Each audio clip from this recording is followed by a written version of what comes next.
नमस्कार शेतकरी दादा, ही कुठलं तुमचं नाव काय पहिल्यांदा सांगा मला. नमस्कार, माझं नाव एकनाथ ज्ञानोबा सावरे, मुक्काम पोस्ट जेवरी, तालुका निलंगा, जिल्हा लातूर. किती शेत आहे तुमच्याकडं?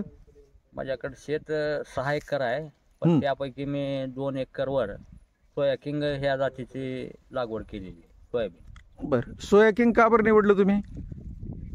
गत वर्षीचा गावातला अनुभव बघून हं, चांगला उतार, दाणे टपोरे, हं. यामुळे मी हे निवडलेलं आहे. आता चांगला उतार मंडाला सरासरी इतर सोयाबीनमध्ये आणि ह्या सोयाबीनमध्ये कोणता कोणता फरक आहे? शेंगा जास्त आहेत का ह्याच्या कमी आहेत? शेंगा जास्त आहेत, 4 दाण्याच्या शेंगाचं प्रमाण चांगलं आहे, हं. उतारा उतार सुद्धा चांगला आहे. किती पडेल एकरी आता तुम्हाला उत्पादन? एकरी कमीत कमी माझं 15 गट्टे पण अपेक्षित आहे. म्हणजे 15 क्विंटल माल निघेल का? नाही, हां, 8 क्विंटल 9 क्विंटल माल अपेक्षित आहे. बरं. आणि मग दुसरं ज्या वेळेला तुम्ही सोयाबीन घेत होतो त्यावेळेला त्याचा माल किती निघत होता? अपेक्षित उत्पन्न येत नव्हतं.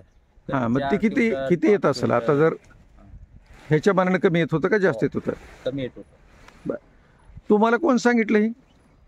मला आमचे बंधू आहेत धनराज सावरे, हां, यांनी गेल्या वर्षी त्या सोयाबीनची लागवड केली. त्यांना चांगला उतार मिळाल्यामुळं आम्ही त्यांच्या सांगण्यावरनं ती जात निवडली. आता ज्या वेळेला ही पेरणी केलो, पेरणीनंतर काय काय केलं त्याला? खात, फवारणी, काही खुरपणी?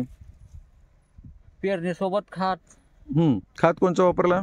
20-20-0-13, बरं. त्याच्यानंतर 2 दुंडे, हं, परत 2 फवारण्या, हं.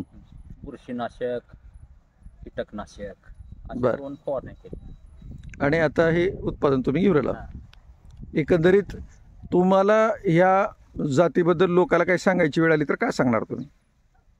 मी एवढंच म्हणेन की कमी पाण्यावर येणारी जात आहे, लवकर येणारी जात आहे, एवढं सांगेन.